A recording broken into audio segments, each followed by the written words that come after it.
আসসালামু আলাইকুম, কেমন আছেন সবাই? সবাইকে নতুন একটা ভিডিও দেখার জন্য স্বাগতম। তো আজকে আপনাদের জন্য নিয়ে আসলাম শুক্রবার ছুটির দিনের আয়োজনে ছিল আমার ডিম ভুনা, ঢেঁড়স ভর্তা, আলু ভর্তা এবং ডাল।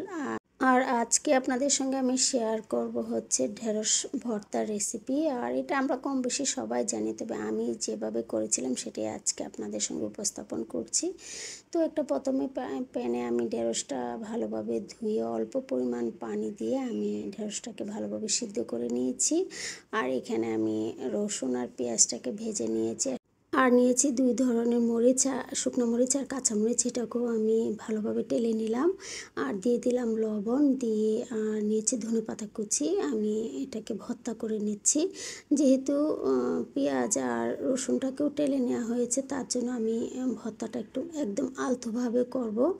এই মৌসুমে কিন্তু ঢেঁড়স ভর্তা, ভাজি বা তরকারি যাই করা হোক না কেন আমার কাছে খুব ভালো লাগছে। আপনাদের কাছে কেমন লাগে বলুন তো?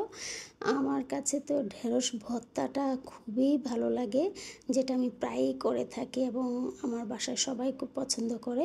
আর আমার বাচ্চা যখন খায় তখন একদম ঝালটা একদম কম দিই। তো এইভাবেই আমি আমার ভর্তাটা করেছিলাম। লাস্টে আমি দিয়ে দেবো সরিষার তেল। তো দেখতে যেমন সুন্দর হয়েছিল, খেতেও কিন্তু দারুণ হয়েছিল এই ঢেঁড়স ভর্তাটা। ঢেঁড়স ভর্তার পাশাপাশি আমি করেছিলাম আলু ভর্তা, যেটা রেসিপি আমি শেয়ার করিনি কারণ ভিডিওটা বেশি বড় হয়ে যাবে। আর আমি করেছিলাম ডিম ভুনা, যেটা আমার খুবই পছন্দের একটা খাবার, আমি প্রায়ই করে থাকি। আর ডিম ভুনা হলে আমার আর কিছুই লাগে না। প্রতিটা খাবারই কিন্তু একদম সিম্পল, কিন্তু খেতে কিন্তু খুবই মজা। আমার মনে হয় ম্যাক্সিমাম বাঙালিরাই কিন্তু এই খাবারগুলো পছন্দ করেন, তাই না? দেখতেই পাচ্ছেন 2 ধরনের ভর্তা, আর এখানে আছে ডিম ভুনা, আর আছে ডাল। তো এখন আমি আমার প্লেটটি সাজিয়ে নিব।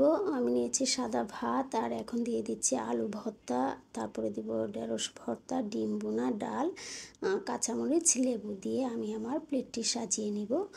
ঈদের পরে এই ধরনের সিম্পল খাবারগুলাই কিন্তু খেতে খুব ভালো লাগছে। আর এমনিতেও আমি মাসে একবার এই ধরনের সিম্পল খাবারগুলো আমি আমার দুপুরের আয়োজনে রাখি। আমার কাছে খুবই ভালো লাগে। ভর্তা, ভাজি, ডাল, ডিম এই ধরনের খাবারগুলো দেখা যায় একদম মুখরোচক হয়। তো আজকের ভিডিওটি আপনাদের কাছে কেমন লেগেছে কমেন্ট করতে ভুলবেন না। আপনাদের সুন্দর সুন্দর কমেন্টগুলো পড়তে কিন্তু খুবই ভালো লাগে এবং নতুন করে কাজে উৎসাহ যোগায়।